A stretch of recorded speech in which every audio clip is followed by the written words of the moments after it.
요구해드린 대로 우리 성경 강론 8권 4170페이지 양쪽 가로 이 지혜를 지켜야 하는 까닭 거기에서부터 보도록 하겠습니다. 음, 이 잠언이 크게 이제 세 부분으로 되어 있죠. 더 정확하게 말하면 네 부분으로 되어 있는데 1장 1절에서부터 6절까지 잠언의 서언이 나타나 있고요. 그 다음에 1장 7절부터 9장까지 지혜를 주관하시는 여호와, 10장에서부터 22장 16절까지 왕가를 세워주시는 여호와, 그리고 22장 17절에서부터 31절까지 나라를 다스리시는 여호와, 이렇게 되어 있습니다. 그래서 여호와의 주권성을 찬양하게 하시는 내용이고, 본문의 중요한 토대는 물에 빡겠다. 이거 왜 물이 있어요? 사무엘상과 열왕기상 녹화하는데. 아이씨, 이거 살펴볼 수가 있습니다. 지난 시간에 들리긴 한다. 지혜를 주관하시는 여호와 내용 중에서 지혜를 얻으라고 훈계하시는 내용을 4장까지 살펴봤고 5장에서부터 7장까지 얻으라는 훈계 후에 그것을 얻어서 지키라고 하는 훈계 내용이 5장에서부터 7장까지 나타납니다. 첫 번째 지혜를 지킬 수 있는 방법에 대해서 우리가 살펴봤고요. 이번에는 7장까지 지혜를 지켜야 하는 까닭이 나타납니다.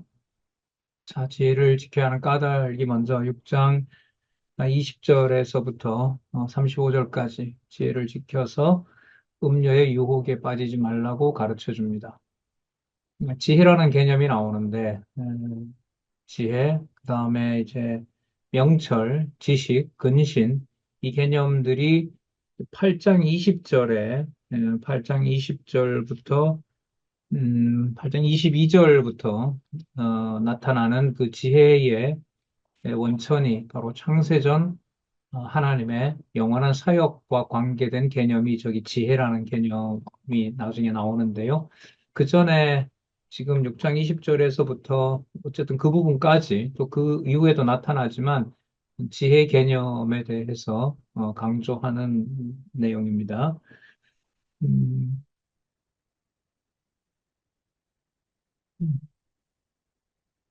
그 잠언 내용이 그 역사서 특히 그 열왕기 내용을 그 바탕을 두고 이제 전개를 하거든요. 그게 중요한 부분이죠. 잠언이 도덕적인 교훈서가 아니라 언약 성취의 여호와의 속성을 찬양하게 하는 내용이라고 한다면은 이제 잠언에 나타나는 모든 사건들은 언약하시고 성취하시는 여호와의 능력과 연관된 사건을 배경으로 해야겠죠. 자, 먼저 지혜를 지켜서 음료 유혹에 빠지지 말라고 가르쳐 주는 내용이 나오는데요. 음, 어, 20절에 보면 아비의 명령, 어미의 법 이렇게 나오죠. 아비의 명령을 지키고 어미의 법을 떠나지 말라고 하고요. 23절에 보시면 대저 명령은 등불이요, 법은 빛이요, 훈계의 책망은 곧 생명의 길이라. 이제 사실 이런 개념들이 사실 나중에 다 신약 성경에 와서 다 성취가 되는 거죠. 이렇게 말씀드리는 이유는 이 잠언 내용을 보면 그 훈계나 교훈이나 우리가 일반적으로 말하는 어떤 도덕적인 인간 중심적인 개념들이 참 많은데 그게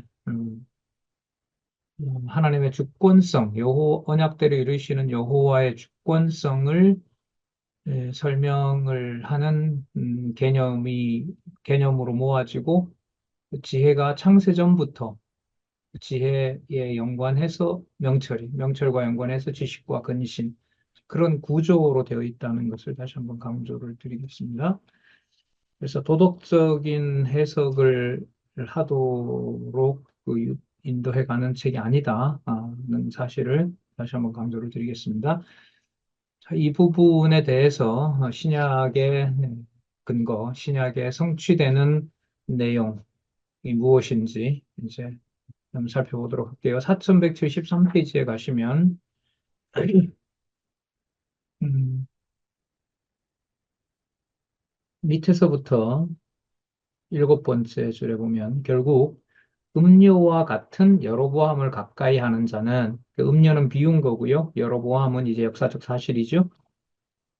여로보암을 가까이 하는 자는 멸망을 당하게 되므로 그를 경계하라는 것이다. 이는 자, 어디와 연결되나 볼게요. 장차 오실 메시아가 자기를 대적하다가 멸망당할 무리에게서 피하라고 가르칠 것에 대한 예표로서의 모형과 그림자다. 마태복음 24장 15절에서부터 28절까지 내용입니다. 음, 예루살렘이 곧 망하잖아요. 곧은 아니지만 예수님 가신 다음에, 승천하신 다음에 망하게 되는데, 그때 예수님께서 이제 어떻게 그 재난을 대처해야 되는지 알려주는 내용입니다. 24장 21절에 보면 그 환란이 너무 커서 창세로부터 지금까지 존재하지 않았던 대환란이 온다고 얘기를 하죠. 예루살렘 멸망하는 사건을. 그리고 이제 그 무렵에 그리스도가 여기 있다 저기 있다 하여도 유혹당하지 말라고 일러주면서 어, 음, 그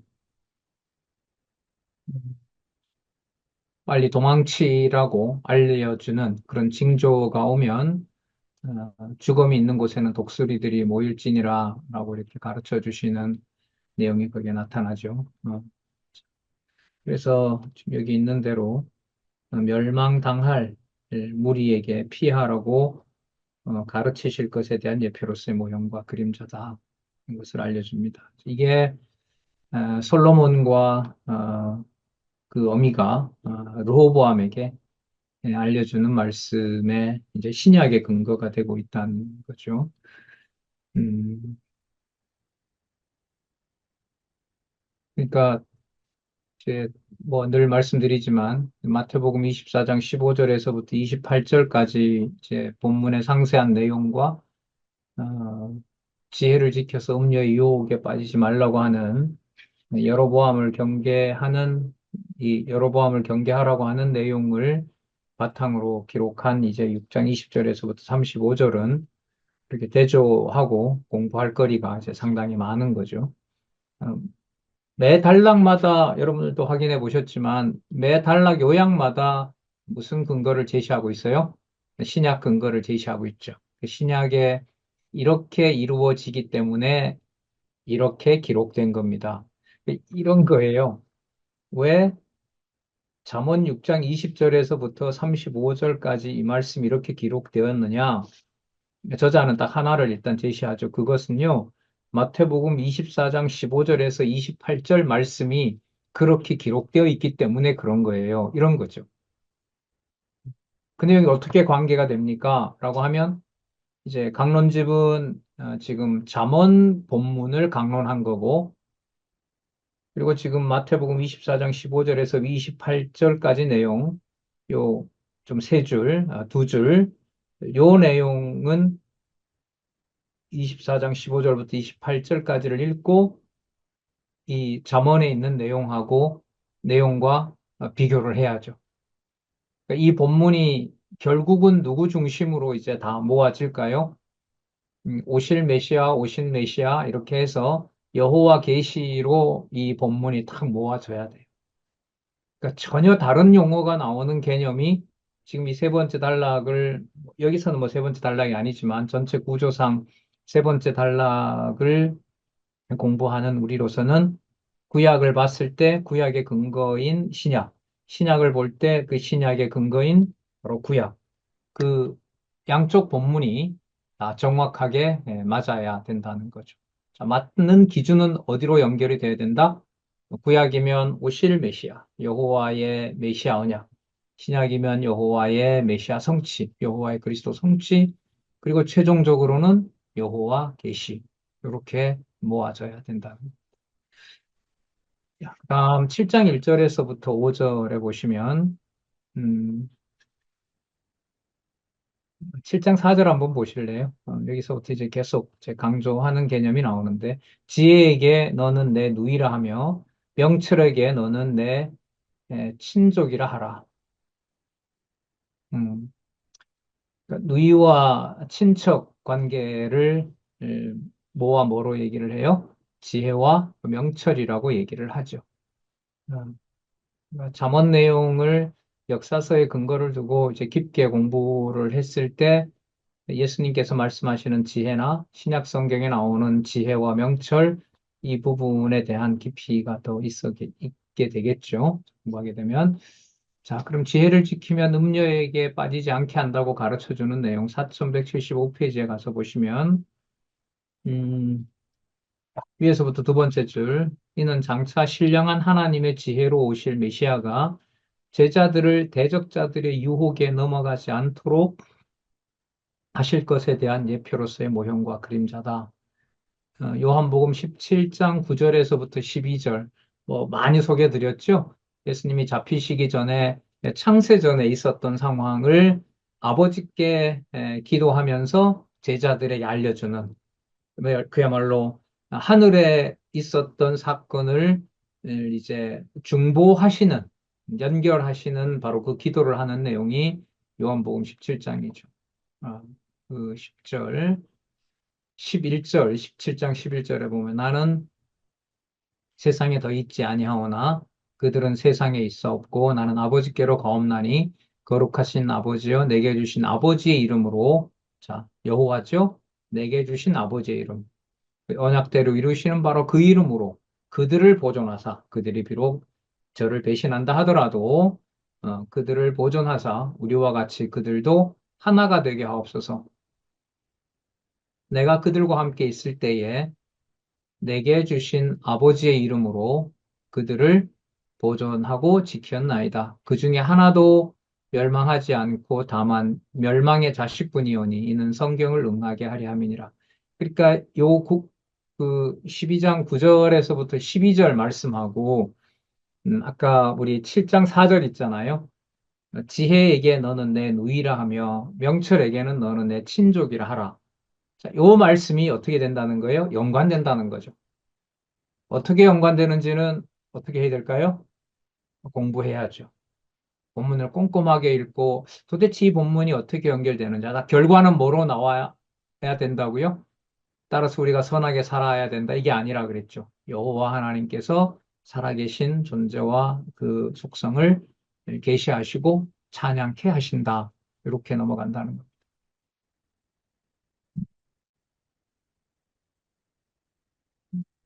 다음 6장, 7장 6절에서부터 23절에 보시면 음녀의 유혹에 넘어간 어리석은 소년의 비유로 가르칩니다. 이 말씀드리면 여기서 음녀는 그 솔로몬이 왕 되기 전에 이제 반란을 일으키는 다윗의 아들이 있었죠. 이 누구냐? 아도니아죠. 아도니아. 그리고 아도니아의 유혹에 넘어간 그 어리석은 소년, 역사적으로 보면 요압이죠. 요압이라는 장군은 다윗 왕국을 건립할 때 너무너무 중요한 자였어요.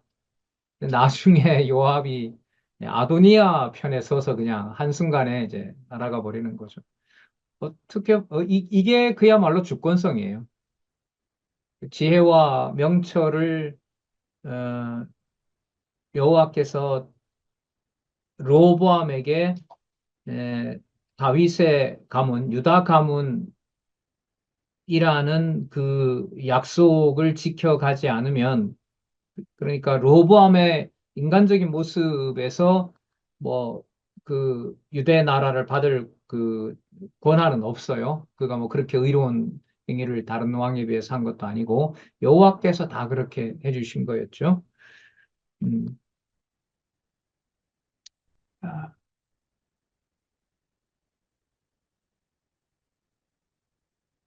그래서 이 부분은 4178페이지에 가시면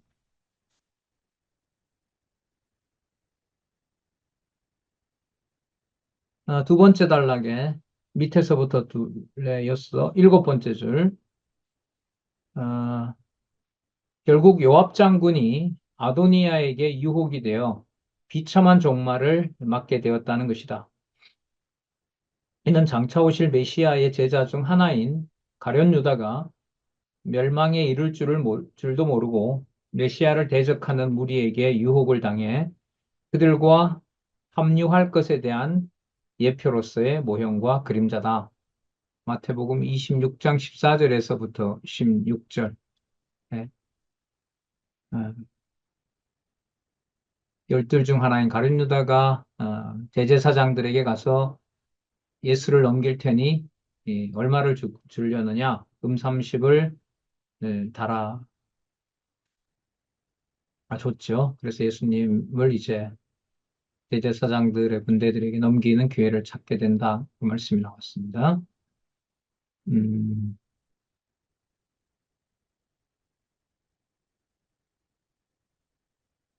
아도니아를 따라간 모압과 아, 예수님을 따라가지 않은 가롯 유다의 그 결국을 종말을 섭리하시는 여호와의 주권성을 언약 자손들로 하여금 찬양케 하시려는 내용이 바로 7장 6절에서부터 23절까지입니다. 다음 지혜를 지켜서 음녀의 길로 치우치지 말 것을 가르쳐 주는 내용이죠. 음, 여기 보면 이제 아비의 말을 꼭 들으라고 계속해서 이제 얘기를 합니다. 지혜를 지켜서 음녀의 길로 치우치지 말 것을 가르치는 내용에 대해서는 요한복음 17장 9절에서부터 12절. 이건 우리 조금 전에 7장 1절에서부터 5절에서 살펴봤죠?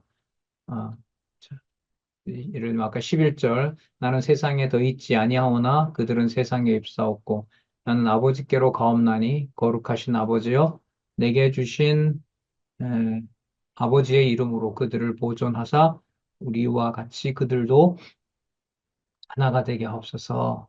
자, 내가 그들과 함께 있을 때에 내게 주신 아버지의 이름으로 그들을 보존하고 지켰습니다. 이렇게 얘기합니다.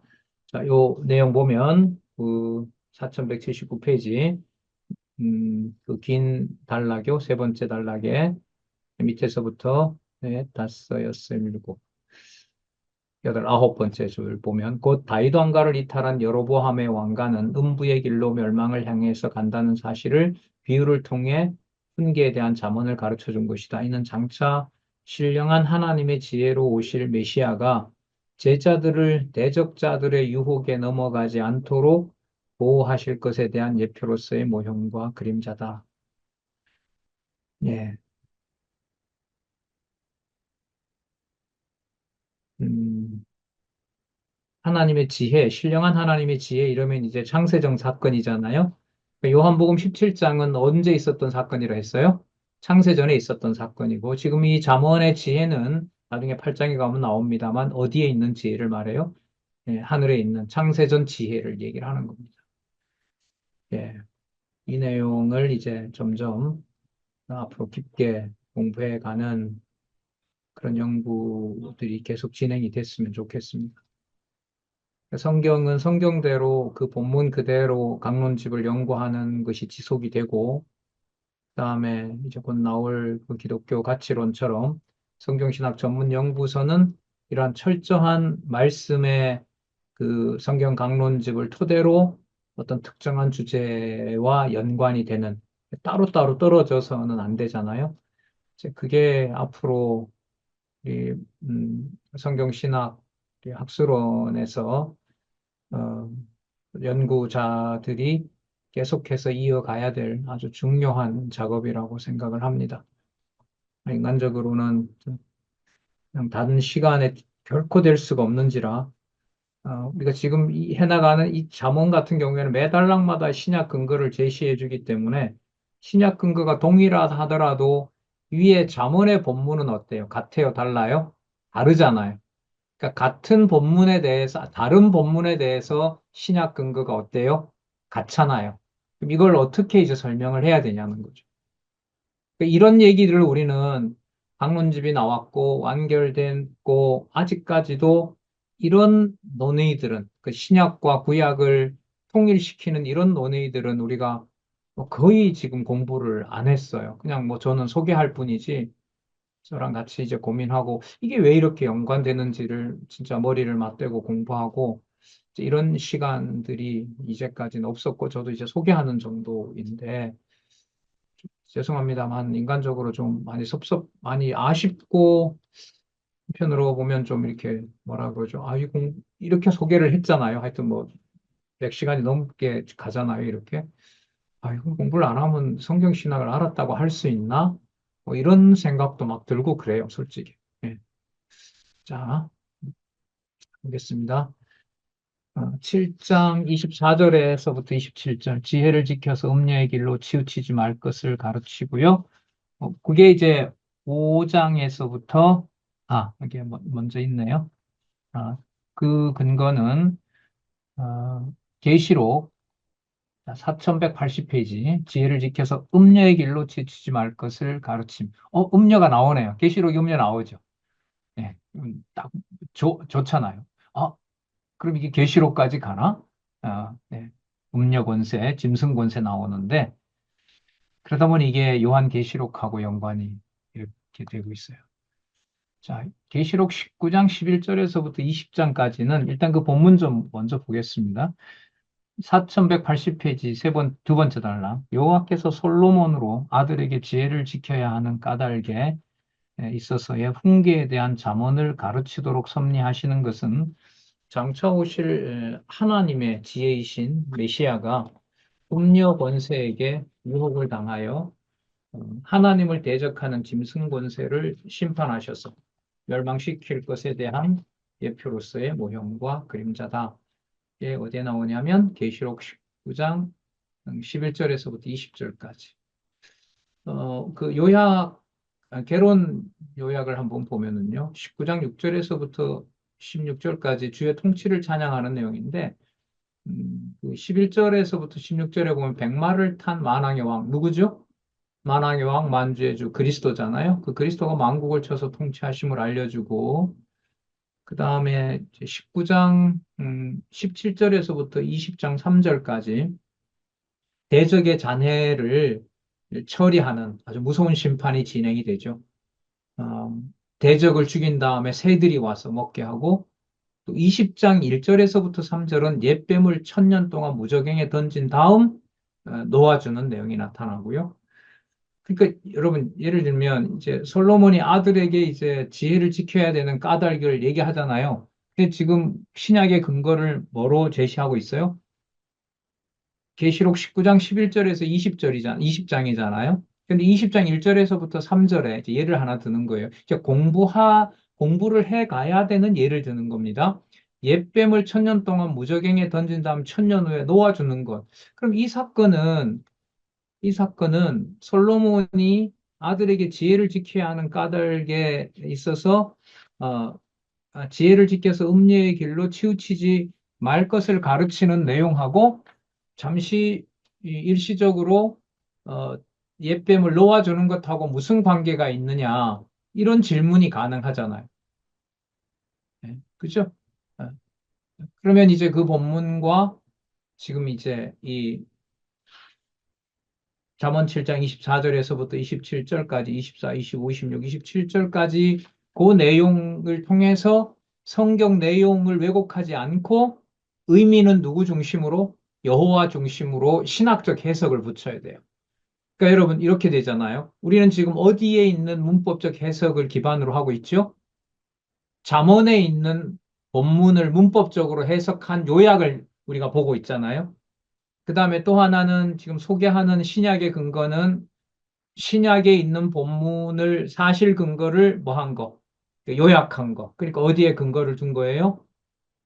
문법적 사실, 그러니까 내용에 기초를 둔 본문을 가지고 오는 거죠. 그럼 이 두 가지를 일단 잠언의 주제인 여호와의 속성, 주권성하고 맞춰서 설명해야 돼요? 안 해야 돼요? 당연히 설명을 해야겠죠. 그리고 마지막에 누구 계시? 여호와 계시. 그러면서 누구와 또 꼭 나와야 되죠? 메시아. 그죠? 메시아 언약, 메시아 성취, 여호와 계시. 그런 구조로 모든 성경 본문들이 서로 구약과 신약이 하나도 분리되지 않고 어떻게 되어 있다? 다 연결되어 있다는 거예요. 그걸 지금 그 구체적인 어떤 본문까지 내려와서 단락마다 요약하면서 연결시키는 이 지금 소개 방식이 이른바 이제 세 번째 단락. 이게 나중에 신약에 가면 이 내용들이 전부 다 위로 올라가죠. 위로 올라가서 이제 양쪽 가로 정도에서 아니면 한쪽 가로 정도에서 다 하나만 딱 기록을 하지만 지금 이 내용은 단락마다 신약의 내용과 구약의 내용이 어떻게 되어 있다?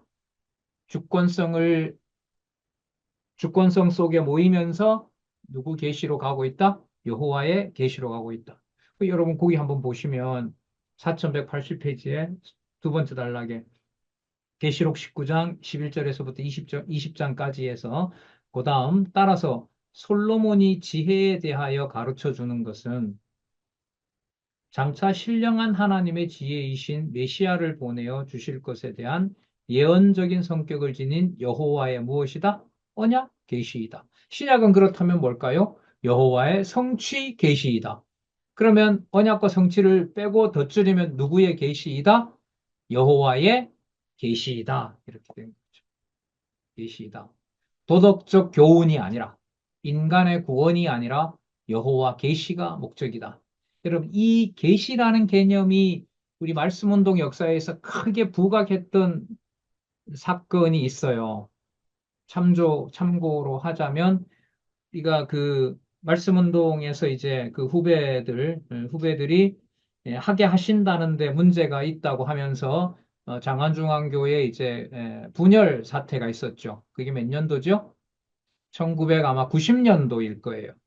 그 90년을 지나면서 구속이 아닌 성경 전체는 누가 살아계신 계시의 증거다? 여호와의 살아계신 증거다. 그러면서 이 계시라는 개념이 확고하게 예, 성경의 전체 주제를 표현하는 것하고 관계가 됩니다. 2002년도면 벌써 90년대로 보면 벌써 한참, 한 10여 년 훨씬 전의 일이죠. 자, 그러면 우리 5장에서부터 7장까지 얻은 지혜를 지키라고 하는 훈계에 대한 신약 근거를 한번 살펴보도록 하겠습니다. 4181페이지에 가시면 이러한 잠언에 대한 솔로몬의 가르침은 모두 여호와의 주권성의 근거를 둔 것으로서 이스라엘 열조에게 세우신 언약대로 이루어 주시는 역사 섭리를 통해 계시하신 여호와의 주권성을 찬양케 하시려는 계시섭니다. 이와 같이 계시섭리는 장차 하나님의 지혜로 오실 메시아가 택자들에게 신령한 지혜를 가르쳐 주실 것에 대한 예표로서의 모형과 그림자다. 자, 이 문장 만들기 여러분 쉬울까요? 어려울까요? 어렵습니다. 왜냐하면 5장과 7장이 어떻게 돼야 되니까? 다 들어와야 되니까. 정말 여러분 이런 거 놀랍지 않나요? 이런 거는 진짜 저는 뭐 평생 인문학을 해서 대학원 다닐 때뭐 요약이 늘상 일이었는데 성경 전체 범위를 놓고 하나의 주제를 뽑아낸다는 것은 이건 진짜 저자의 말씀대로 나도 몰라 어떻게 했는지 하나님이 하신 거야 라는 이런 얘기를 또 한번 놀라게 돼요. 자, 누가복음 11장 49절 한번 볼게요. 음, 그러므로 하나님의 지혜가 일렀으되 이거 참 중요한 구절이죠. 하나님의 지혜가 뭘로 표현돼요? 인칭으로 표현이 되죠. 그럼 여러분, 8장 22절, 잠언 8장 22절에 의하면 하나님의 지혜는 누구를 얘기를 해요? 그리스도를 얘기하죠. 하나님의 지혜는 예수님 자신을 얘기하는 겁니다. 그러므로 하나님의 지혜가 일렀으되 내가 선지자들과 사도들을 그들에게 보내리니 그들 중에 더러는 뭐하며 죽이며 또 박해하리라 하였느니라. 고린도전서 1장 24절. 오직 부르심을 받은 자들에게는 유대인이나 헬라인이나 그리스도는 나오죠. 여기 정의가 나와요. 이게 여러분 어디에 있다고요? 그리스도는 하나님의 능력이요 하나님의 지혜니라. 이게 어디에 있다고요? 잠언 8장 22절에 있다고요. 잠언 8장 22절에서부터 31절을 참고하시면 됩니다. 여기 답이 딱 나왔어요. 오직 부르심을 받은 자들에게는 언제요? 창세전에. 유대인이나 헬라인이나 그리스도는 하나님의 능력이요. 하나님의 지혜니라. 예. 자, 그 다음 고린도전서 2장 6절에서부터 9절. 2장 6절. 그러나 우리가 온전한 자들 중에서 지혜를 말하노니 진짜 고린도전서 1장이 그 교회 고린도 교회가 그 분열된 상황인데 이 지혜 말이 가장 많이 나오는 부분 중에 하나예요. 지혜를 말하노니 이는 이 세상의 지혜가 아니요 이 세상에서 없어질 통치자들의 지혜도 아니요 오직 은밀한 가운데 있는 하나님의 지혜. 그 은밀한 가운데 있는 지혜는 지혜의 원천을 어디로 두는 거예요? 창세전에 두는 거죠. 어디에 나온다고요? 잠언 8장 22절. 너무 좋아요, 이거. 감추었던 것인데 하나님이 우리의 영광을 위하여 만세전에 미리 정한 것이라. 아, 이건 진짜 지금 고린도전서 2장 6절과 9절, 6절부터 9절까지 그리고 잠언 8장 22절에서부터 뭐 31절하고 그 다음에 요한복음 몇 장이죠? 17장하고 이렇게 연결해서 딱 이렇게 언약과 성취를 해 가시는 여호와의 섭리를 어떤 한 부분과 이렇게 연관해서 설명을 하면은 막 기가 막힌 진짜 사고가 될 것 같아요. 그, 그 형편없는 고린도 교회에 뭐가 드러나고 있다? 우리의 영광을 위하여 만세전에 미리 정하신 은밀한 하나님의 지혜가 있다. 근데 그 은밀한 하나님의 지혜는 누구를 얘기를 한다? 그리스도를 얘기를 한다. 아, 그리고 구약에 가보면 나라를 다 잃고 유다 족속밖에 남지 않은 르호보암에게 그 나라의 정통성, 하나님의 주권성 계시는 열한 지파 북이스라엘에 있는 것이 아니라 누구에게 있다? 바로 르호보암 너에게 있다. 그러니까 너 우리말 명심해야 된다. 왜? 그 명심하는 그 지혜가 바로 어디에 있는 거기 때문에 하늘에 있는 거기 때문에 그렇다. 아버지 그게 어디에 있어요? 라고 물으면 이제 8장 22절에 가서 여기 있잖아. 들어봐라. 라고 하면서 이제 산을 만들기 전, 바다가 생기기 전, 자, 그렇게 얘기를 하죠. 자, 2장 8절. 이 지혜는 이 세대의 통치자들이 한 사람도 알지 못하였으니 만일 알았다면 영광의 주를 십자가에 못 박지 아니하셨으리라. 그럼 여러분 이 맥락도 보면은요. 그리스도는 당연히 십자가에 못 박히셔야 돼요. 왜 박히셔야 돼요? 이 세상에 속하지 않는다는 걸 보여주기 위해서. 이 세상 냄새가 나면 죽일 필요가 있어요, 없어요? 없죠. 의사소통이 되잖아요. 어디에 있는 사람까지끼리. 세상에 있는 사람들끼리 소통이 되니까 죽을 이유가 없죠. 그런데 죽인다는 말은 의사소통이 전혀 안 되는 거예요. 왜요? 이 지혜는 오직 은밀한 가운데 있는 하나님의 지혜이기 때문에. 그럼 이 죽음의 사건이라는 것이 뭐 요한복음의 근거를 가지고 오면 더 선명하겠죠?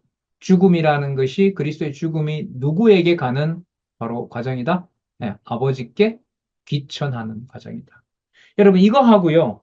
여러분들과 제 신앙생활이 관계가 있어야 될까요? 없어야 될까요? 있어야겠죠. 있어야겠죠. 그럼 이게 얼만큼 있는지는 우리가 어떻게 해야 돼요? 그야말로 고민해야, 시간을 보내야 돼. 꼭 답을 가져오는 것이 아니라 이렇게 생각은 했는데 여기까지는 미치는데 그다음부터는 이게 도저히 그냥 성경 본문만 맴돌지 이게 나의 신앙생활하고 이게 도대체 무슨 의미가 있고 가치가 있는지 난 잘 모르겠다. 이런 연구들이 여러분 이 부분만 해도 이렇게 풍성하잖아요. 그죠? 아, 그래서 오늘 좀 이상한 얘기를 하는데 이 연구의 과제들이 이렇게 많이 이제 남아있다 이런 생각을 하게 되네. 예. 영광의 주를 십자가에 못 박지 아니하였으리라. 자, 8장에서 9장까지. 그렇다면 지혜를 지키라고 어, 하신 다음에 그 얻은 지혜를 지키라고 얘기를 하고요. 자, 다음에 지혜를 들으라는 훈계를 이제 훈계를 하는데 이렇게 강조하면 될 것 같아요. 그러니까 오직 뭐만 들어라? 지혜만 들어라. 이렇게 논리적으로 연결하면. 자, 지혜를 얻어야 된다라고 얘기해요. 그다음에 그래 얻고 난 다음에 그 지혜를 꼭 지키라고 얘기를 해요. 그다음에 뭐만 들어라? 지혜만 들어라. 여러분, 지혜만 듣는다고 했을 때 아까 신약 근거로 보면 그 지혜는 어디에 있는 거예요? 어디에 있는 게 아니에요? 이 땅에 있는 게 아니에요. 구약의 역사로 말하면은 북이스라엘이 11지파 반으로 훨씬 더 큰 나라지만 그 나라에 누구의 지혜를 주진 않았어요? 하나님의 지혜를 주지는 않았어요. 왜냐하면 하나님의 지혜인 그리스도는 어느 지파를 통해서 오니까? 유다 지파를 통해서 오니까. 그러면 지혜의 권한은 어느 지파에게 있어요? 한 지파 남는 르호보암에게 있으니까 엄마 아버지 말 잘 듣고 어디를 부러워하지 마라. 북이스라엘을 결코 부러워하지 마라. 그래서 내가 말한 것만 뭐다? 지혜다. 지혜다. 여러분 이 심정과 마음이 요즘 우리 뭐 주의를 강론하잖아요. 디모데 전후서에 또 빌레몬서에 또 디도서에 나타난 자기 후배들에게 진리로 낳은 제자들에게 형제들에게 동역자들에게 전하는 바울의 마음하고 똑같은 거죠. 똑같은 거죠. 그래서 잠언과 그 예를 들면 교회 체제를 통한 무장, 이른바 목회서신이라고 하는 것에서 그 솔로몬의 아버지로서 솔로몬과 어미가 하나님의 명령을 르호보암에게 하는 그 구조와 이른바 목회서신이라는 선배가 후배에게 에, 하나님의 집, 살아계신 하나님의 그 교회를 하나님의 말씀으로 통치해 가라고 하는 것하고 그 지혜에는 하늘에 속한다는 것하고 이렇게 고민해 보면 연결해 보면 너무나 또 이것도 흥미로운 주제가 될 것 같습니다. 자, 지혜만 들으라는 훈계 한번 볼게요. 먼저 8장 1절에서부터 31절까지 지혜를 들어야 하는 까닭에 대해서 나오는데 그 본문 1장 1절에 보면 8장 1절에 보면은요. 지혜가 부르지 아니하느냐 명철이 소리를 높이지 아니하느냐 그가라는 말은 지혜와 명철을 다 말해요. 그가 길가의 높은 곳과 사거리에 서며 성문 곁과 문 어기와 여러 출입하는 문에서 불러 가로되 사람들아 내가 너희를 부르며 내가 인자들에게 소리를 높이노라. 어리석은 자들아 너희는 명철할지어다. 미련한 자들아 너희는 마음이 밝을지어다. 너희는 들을지어다. 내가 가장 선한 것을 말하리라. 내 입술을 열어 정직을 내리라. 여러분, 지금 8장을 이렇게 본문을 읽을 때 이게 진짜 잠언의 어려운 내용인데 앞부분에 있는 본문하고 논리적으로 연결이 돼야 돼요? 안 돼야 돼요? 뭐 당연한 질문 같지만 돼야 되는데 잠언 내용이 그렇게 논리적으로 연결하기가 쉽지가 않아요. 제가 참 많은 시간이 걸렸는데 뭐 다행스럽게도 이제 여기 와서 이제 성경신학 연구소에서 이제 성경 강론만 볼 수 있어서 어, 읽어갔는데 그 처음에는 지금 신약 근거나 이런 것들이 급한 게 아니었어요. 이제 문제는 그 본문의 연결성이 1장에서부터 31장까지 쭉 가면서 31장을 마쳤을 때 주권성으로 결론이 나느냐? 그러면 이 저자가 말하는 주권성이 잠언 1장에서부터 31장까지 전체 내용을 모았을 때, 연결했을 때 과연 주권성이 나오느냐? 이게 이제 다급하다 보니까 그 공부를 하는데 이제 다 쏟아버렸죠. 그러면서 이제 신약 근거가 나올 때는 본문도 찾아야 되고, 그럼 이게 도저히 이게 시간 관리가 안 되는 거예요. 강론을 해야 되고 이러기 때문에. 그러니까 처음에 공부할 때 여러분들도 그러시겠지만 본문 읽고 본문의 연결 거기에 이제 주의해서 공부를 해 가시잖아요. 그리고 지금 이제 우리가 이제 다시 또 찾아보겠지만은 바로 여기에 대한 우리 내용을 한번 더 찾아볼게요. 그러면 지혜를 들어야 하는 까닭에 대해서 4186페이지로 가보겠습니다.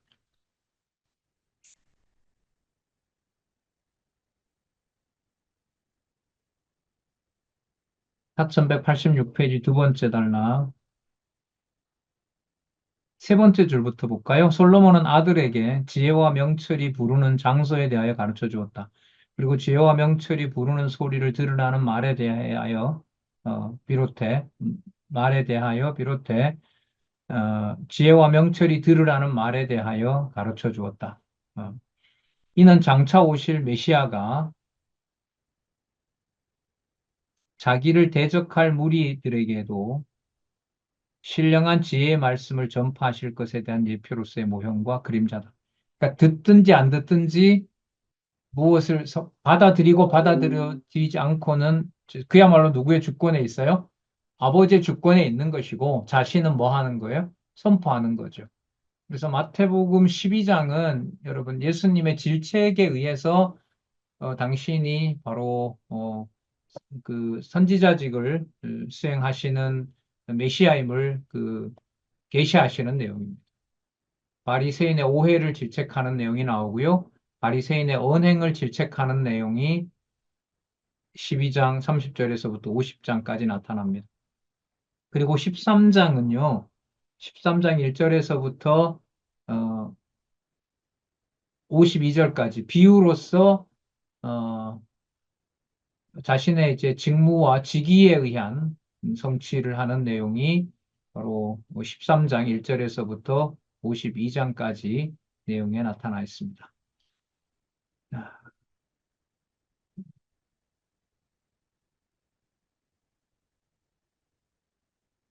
그 8장 10절에서부터 16절을 한번 보시면요. 그 본문 한번 볼게요. 이 본문에 중요한 개념들이 많이 나타나는데, 음,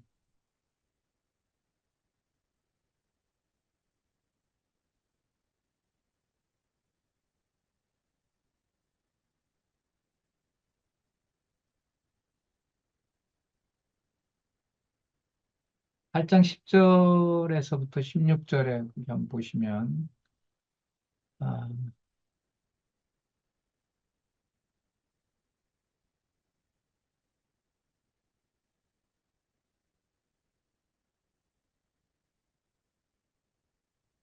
지혜의 가치와 속성을 비롯해 그 능력에 대한 가르침, 아주 압축이 많이 되어 있는데, 내가 은을 받지 말고, 너희가 은을 받지 말고, 나의 훈계를 받으며, 그러니까 뭐보다 뭐가 나은 거죠? 예, 은보다 훈계를 받으며 정금보다 지식을 얻으라. 대저 지혜는 진주보다 나음으로 무릇 원하는 것을 이에 비교할 수가 없습니다. 그 지혜가 최고인 거죠. 자, 12절에 보면 인칭이 돼요. 나 지혜는 명철로 주소를 삼으며 지식과 근신을 찾아 얻나니. 여러분 여기 다 나오죠? 잠언 서론에 나왔던 개념들이 다 나옵니다. 지혜, 명철, 지식, 근신. 이게 이제 여러분 잠언의 세트라고 보시면 돼요. 잠언의 세트입니다. 자, 13절. 여호와를 경외하는 것은 악을 미워하는 것이라. 나는 교만과 기만과 악한 행실과 패역한 입을 미워하느니라. 내게는 도략과 충고, 뭐 조언 이런 뜻이죠. 도략과 참지식이 있으며 나는 무엇이라? 명철이라. 내게 능력이 있으므로 나로 말미암아 왕들이 치리하며 방백들이 공을 세우며 나로 말미암아 재상과 존귀한 자 곧 세상의 모든 재판관들이 다스리리라.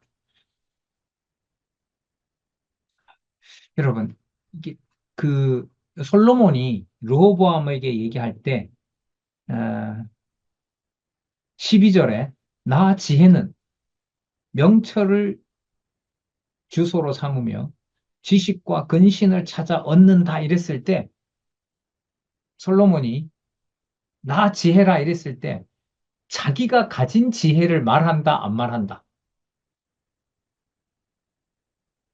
어디 뚝 떨어져 있는 걸 얘기한다, 아니면 자기의 생각을 주관해가는 지혜의, 자기 속에서 자기 생각을 주관해가는 그 지혜의 권위를 높인다.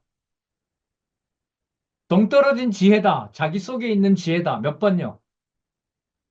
1번, 2번. 1번, 머릿속에 완전히 동떨어져 있는 지혜다. 2번, 자기의 생각을 주관해 나가는 지혜의 위대함을 얘기한다. 몇 번요? 1번, 2번. 손 들어보세요. 하나, 둘, 셋. 왜 이런 말씀 드리냐면, 이게 장차 오실 그리스도에 대한 이제 예표로서의 모형과 그림자인데, 요 다음에 이제 8장 22절 가서 얘기를 할 때는 그 창세 전에 있었던 지혜를 솔로몬이 보게 하잖아요. 그런데 그 보게 한 지혜가 그 르호보암에게 얘기할 때는 너 아버지 말만 들으라라고 얘기를 할 때는 그 지혜가 어디 동떨어져 있는 어떤 추상적인 게 아니에요. 누구의 입술에서 지금 떨어지는 지혜인 거예요. 예, 솔로몬의 입에서 떨어지는 지혜인 거예요. 이렇게 질문해도 돼요. 술람미에게 머리부터 발끝까지 술람미를 찬미하는 노래가 솔로몬이 만들어낸 사랑입니까? 하나님이 솔로몬에게 준 언약대로 이루시는 여호와의 사랑입니까? 분리가 될까요? 안 될까요? 되지 않죠. 그래서 잠언을 읽을 때 저는 이게 어려웠거든요. 어디까지 솔로몬의 얘기고 어디까지 솔로몬이 예수님을 예언했고 요거는 장차 이루어질 내용이고 요 내용은 지금 솔로몬이 아들에게 얘기하고 이걸 일일이 찾으려고 하니까 너무 어려운 거예요. 언제는 또 창세전으로 가버리고. 그런데 어떤 부분도 있냐 하면 솔로몬이 르호보암에게 지혜를 말하는 그 내용 자체가 장차 오실 그리스도가 누구에게? 제자들에게 혹은 또 누구에게? 듣지 않을 자들을 포함한 유대인들에게 말씀하시는 뭐가 되는 거죠? 예표로서의 모형과 그림자가 되기도 해요. 이걸 나중에 예수님께서 약속하신 성령이 오셔서 누구를 통해서? 사도들과 제자들과 그 제자들의 제자들을 통해서 말씀을 입을 통하여 전달하면서 어디에 있는 지혜를 말하게 해요? 하늘에 있는 지혜를 말하게 하는 거예요. 그래서 성경 신학에서 진리의 말씀으로 교제하게 하시는 능력은 우리의 운동이 아니라 누구의 운동이다라고 말을 해요? 예, 말씀 운동이다라고 얘기를 하는 거예요. 예. 자, 8장 10절에서부터 16절 아주 중요한 개념들 많이 나오죠. 10절의 지식, 11절의 지혜, 12절의 지혜, 명철, 지식, 근신, 14절의 도략, 참지식, 명철, 그리고 나는 명철이라 내게 능력이 있으므로 나로 말미암아 왕들이 치리하며 방백들이 공의를 세우며 나로 말미암아 재상과 존귀한 자 곧 세상의 모든 재판관들이 다스리니라. 여러분 14절, 15절, 16절이 솔로몬 자신의 통치했던 것과 관계가 있어요, 없어요? 관계 있어요, 없어요? 관계 있잖아요. 솔로몬의 위대한 통치가 있었잖아요. 얼마나 머리가 좋고 지식이 충만하고 명철이 충만하고 능력이 출중합니까? 그리고 15절에 보면 솔로몬으로 말미암아 왕들이 치리하고 방백들이 공의를 배우고 재상들이 와서 살림을 어떻게 해야 되는지 배우고 세상의 모든 재판관들이 솔로몬의 재판 지혜를 배우려고 몰려온 거 아니에요. 그러니까 이게 14장, 15장, 16장이 누구 얘기가 맞아요? 솔로몬 자신의 얘기인 거예요. 그런데 그 솔로몬은 이제 8장 22절에 가면 자기의 통치를 통해서 누구를 확증하는 거죠? 장차 오실 메시아를 확증하는 거예요. 그래서 그리스도가 오셨고 그리스도는 아까 우리 고린도전서 1장에서 본 대로 하늘에 있는 은밀한 지혜를 창세전에 있었던 그 은밀한 영광의 세계를 약속하신 성령을 보내셔서 기록한 말씀으로 누가 누구에게? 성도가 성도에게 전하게 하는 거예요. 진짜 너무 심오해요. 진짜 심오해요. 그냥 모르면 다 입을 닫았으면 좋겠고, 그냥 내 눈에 여러 교회를 평가하고 이런 게 들어오면 그냥 싹 닫고 그냥 가리고 이랬으면 좋을 것 같아요. 왜냐면 이 솔로몬의 그 영광스러운 통치가 예수님 와서 얘기하잖아요. 솔로몬의 그 화려함이 내가 너희들과 함께 있는 지금 이 아버지의 집을 이룬 이 천국에 비하면 솔로몬의 그 영광이 뭐에 불과하다? 들풀보다도 못하다 그러잖아요. 그게 여러분 교회의 실체예요. 그래서 저는 이 잠언에서 이 교회의 실체를 이 부한 똑똑한 솔로몬이 찬양하는 걸 보고 교회의 어떤 그 뭐라 권위? 교회가 얼마나 영광스러운 권위인지. 솔로몬 앞에 와서 말도 제대로 못하던 수많은 왕들이 벌벌 떨었는데 그리스도가 통치하는 교회를 두고 그것도 주권성이 계시되는 잠언을 공부해 나간다고 하면서 그 교회에 대해서 성도에 대해서 판단하는 게 제가 이 첫 강의는 제가 포항에서 했거든요. 너무너무 이렇게 좀 무섭더라고요, 사실. 예. 아, 이게 교회구나.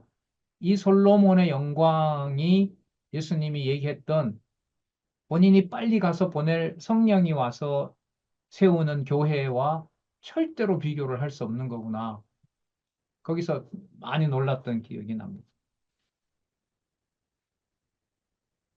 그래서 8장 17절에서부터 21절에 보면 지혜가 사랑하는 자를 만나서 재물을 줄 것을 가르칩니다. 네. 지혜가 사랑하는 자를 만나서 재물과 의 그리고 공평을 준다. 본문에는 이렇게 나와 있거든요. 여러분 솔로몬에게 하나님이 지혜도 주면서 뭐도 줬어요? 예, 재물도 줬죠. 그러면 여러분 이렇게 질문하면 이것도 재밌는데 솔로몬이 지혜로운 왕 맞죠? 맞죠? 예. 솔로몬이 재물을 지혜롭게 썼어요? 미련하게 썼어요? 아, 미련하게 썼어요? 지혜롭게 안 썼어요? 예, 여러분 여기서 열왕기와 역대기로 가지 않으면 답이 없습니다. 이탈 왕조 멸망시킨 것도 따지고 보면 누구 뜻대로 누구를 계시한 거죠? 여호와를 계시한 거예요. 그럼 그걸 제가 아까 질문이 어쩌면 잘못됐는데 솔로몬이 받은 재물을 지혜롭게 썼어요? 못 썼어요? 이 말은 질문을 아무리 잘해도 뭐예요? 반밖에 안 맞죠. 왜냐하면 솔로몬이 지혜를 받은 게 아니라 이 본문에 의하면 지혜가 솔로몬을 어떻게 해요? 끌고 간 거죠. 끌어간 거죠. 어떤 방식으로? 이탈 왕조를 멸망시키면서 여호와를 계시하신 거고 또 역대기처럼 뭘 하신 거죠? 다윗 왕조를 또 뭐 한 거죠? 보호하고 계승하는 방식으로 솔로몬의 지혜를 쓴 거니까. 쓴 거니까. 그래서 이 열왕기와 역대기는 또 이제 여기서 솔로몬이 두 번 다 나오니까요. 이렇게 또 한번 생각해 볼 수가 있습니다. 자, 그럼 우리 잠시 쉬셨다가 솔로몬이 본 삼층천? 솔로몬이 본 삼층천을 우리도 한번 같이 예, 따라가서 읽어보도록 할게요. 우리 잠시 쉬셨다가요.